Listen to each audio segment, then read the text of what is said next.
Why Europe is tougher than you thought. Max Bergman is the director for Europe at the Center for Strategic and International Studies. Europeans may be baking in an epic heat wave, but Russian President Vladimir Putin has succeeded in focusing their thoughts on the coming winter.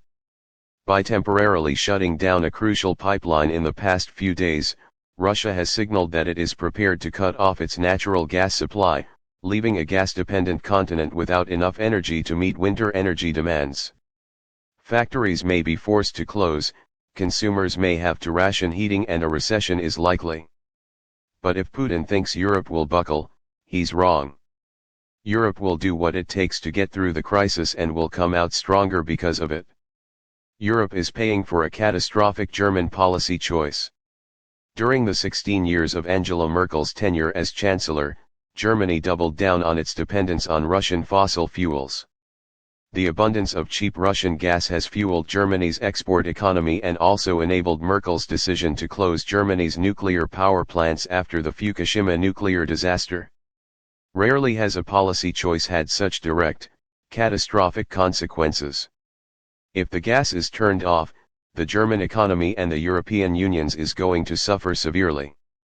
Russia is feeling the bite of sanctions imposed by the West after the invasion of Ukraine. Putin hopes that turning off the flow of gas will make Europe back down. He is probably expecting howls of pain from business communities and ordinary voters to push politicians into providing sanctions relief in exchange for opening up the gas taps. Many analysts in the United States and Europe fear a collapse of political will in Europe. Russia is blackmailing us, European Commission President Ursula von der Leyen said Wednesday. But shutting off the gas to Europe won't cause Europe to buckle.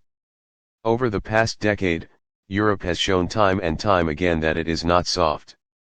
No, the EU will in fact do whatever it takes to get through this crisis. When the euro was on the verge of collapse, then European Central Bank President Mario Draghi vowed to do whatever it takes to save the currency. After populism surged in response to the migration crisis, the EU adopted a hard-line stance, cutting a deal to buy off Turkey to keep migrants and creating an armed border guard service. When migrants were forcibly being kept out of the EU in Greece and Poland, resulting in deaths, von der Leyen flew in not to condemn the response but to show solidarity. When COVID struck, the economic hit was predicted to destroy the EU. Instead, Brussels borrowed money for the first time, bought vaccines, and came out stronger. After Russia invaded Ukraine, threatening Europe's security, the EU shocked the world with the strength of its sanctions, increases in defense spending, and the willingness to provide lethal weapons. Europe protects its union. Instead of weakening Europe's resolve to stand by Ukraine, cutting off gas will reinforce it. European leaders will not be caught off guard.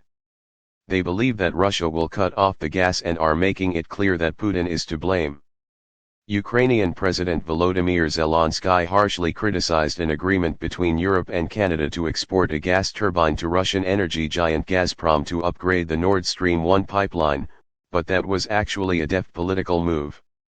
German politicians are making it clear to their publics that they want the gas to flow, and if it stops it is because Putin cut it off. Putin will be the one causing this hardship, not Europe. A recent poll shows that an overwhelming 70% of Germans want to continue backing Ukraine. Cutting off gas will not soften, but harden, European attitudes toward Russia. Meanwhile, the EU is putting itself on an energy war footing. On Wednesday, von der Leyen announced that the EU states may have to ration their gas use by 15%. The EU has also pushed bold proposals to reduce reliance on Russia. Germany's economy minister, Robert Habeck, trusted by climate activists and the business community, is leading the way. His willingness to build new energy links and infrastructure, to open new LNG terminals, to travel to Qatar to buy gas, and even to expand coal use has demonstrated that he is willing to do whatever it takes to get through the crisis. Europe's focus on getting through the winter has led to concerns that the climate agenda has been abandoned. On the contrary, Europe is also accelerating the clean transition and acting with a degree of urgency not thought possible. Europeans, desperately in need of new energy sources, are ramming through projects that might otherwise take years to receive approval. While emissions may increase in the next few years due to increased coal use, the EU is likely to dramatically reduce its carbon output in the years to follow. In stark contrast to the United States, the EU is positioning itself to show the world how an economy can rapidly decarbonize. Crises strengthen, not weaken, Europe's union. Time and time again, Europeans unify in response to a crisis. Even if Europe faces a cold winter, there is no reason to think this time will be any different.